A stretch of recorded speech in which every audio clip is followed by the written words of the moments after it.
Dieu nous aime tellement qu'il avait déjà placé à l'intérieur de nous tout ce que nous pourrions avoir besoin.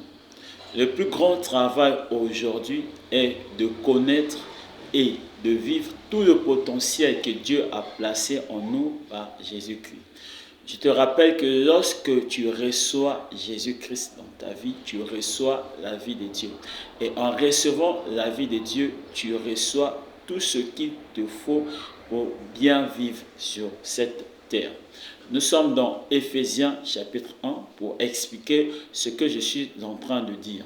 Le verset 3, il est dit ceci: Béni soit Dieu, le Père de notre Seigneur Jésus-Christ, qui nous a bénis de toutes sortes de bénédictions spirituelles dans le lieu céleste en Christ.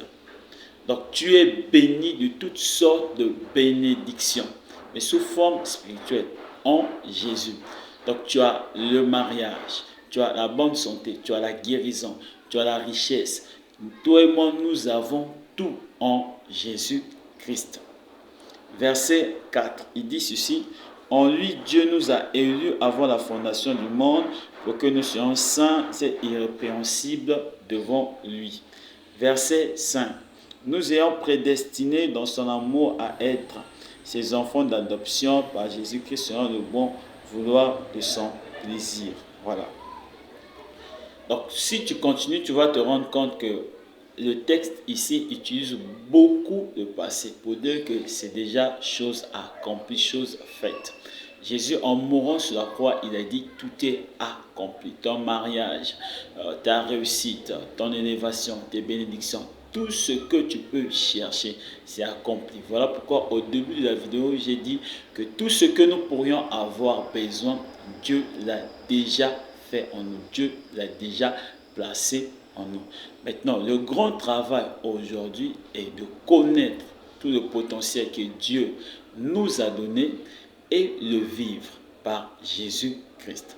Ici, dans Éphésiens chapitre 1, verset 16 et jusqu'à un peu en bas, notamment le verset 20, Paul dit ceci: Je ne cesse de rendre grâce pour vous, faisant mention de vous dans mes prières. Qu'est-ce que Paul demande dans ses prières pour les Éphésiens? Et cette prière-là devient aujourd'hui, ta prière devient aussi la mienne. Il dit ceci: Afin que le Dieu de notre Seigneur Jésus-Christ, le Père de gloire, vous donne un esprit de sagesse et de révélation dans sa connaissance.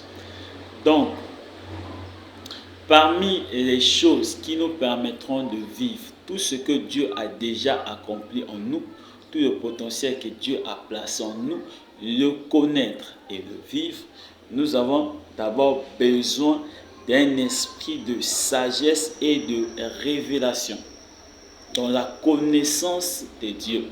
Il ne suffit pas seulement de connaître la parole de Dieu, mais il faut avoir une sagesse et une révélation. Une connaissance éclairée pour comment comprendre, entrer en contact de ces choses. Vous connaîtrez la vérité et la vérité vous affranchira. Donc, si on ne connaît pas que nous sommes déjà bénis de tout ce que nous cherchons, Dieu l'a déjà accompli en nous, ça sera difficile. Voilà pourquoi les gens crient aujourd'hui: Dieu protège-moi, Dieu soit avec moi. Alors que Dieu est déjà avec lui, Dieu le protège. Je suis avec vous jusqu'à la fin du monde, déclare la parole de Dieu. Je ne vous abandonnerai pas. Quelqu'un va prier: Dieu bénis-moi, alors que Dieu nous a déjà bénis. Donc, il nous faut un esprit de sagesse et de révélation, de la connaissance de Dieu. Nous devons avoir la révélation de ces choses, connaître la mort et la résurrection de Jésus. Qu'est-ce que cela a apporté dans notre vie? Quelle est l'identité que nous avons maintenant?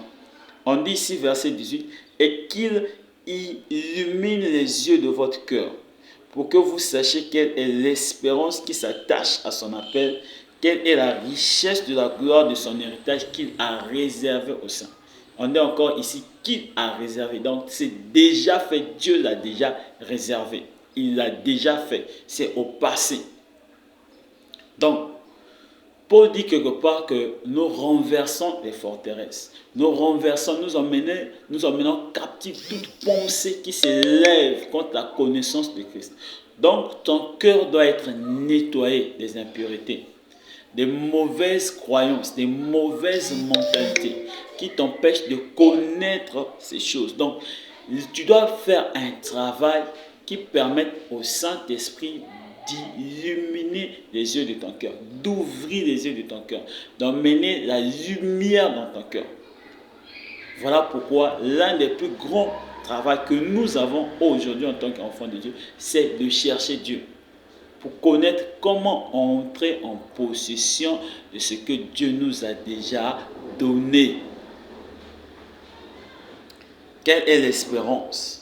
Voilà. Et quelle est envers nous qui croyons l'infinie grandeur de sa puissance se manifestant avec efficacité. Waouh. Dieu t'a béni de toutes sortes de bénédictions. Dieu m'a béni de toutes sortes de bénédictions. Ce que nous devons faire, c'est connaître ce que Dieu a fait en nous à travers la mort et la résurrection de Jésus. Quelle est notre identité et qu'est-ce que nous devons faire pour cela? Nous devons chercher Dieu. Nous laissons conduire par le Saint-Esprit afin de connaître comment est-ce que nous pouvons vivre une vie où on ne manque de rien.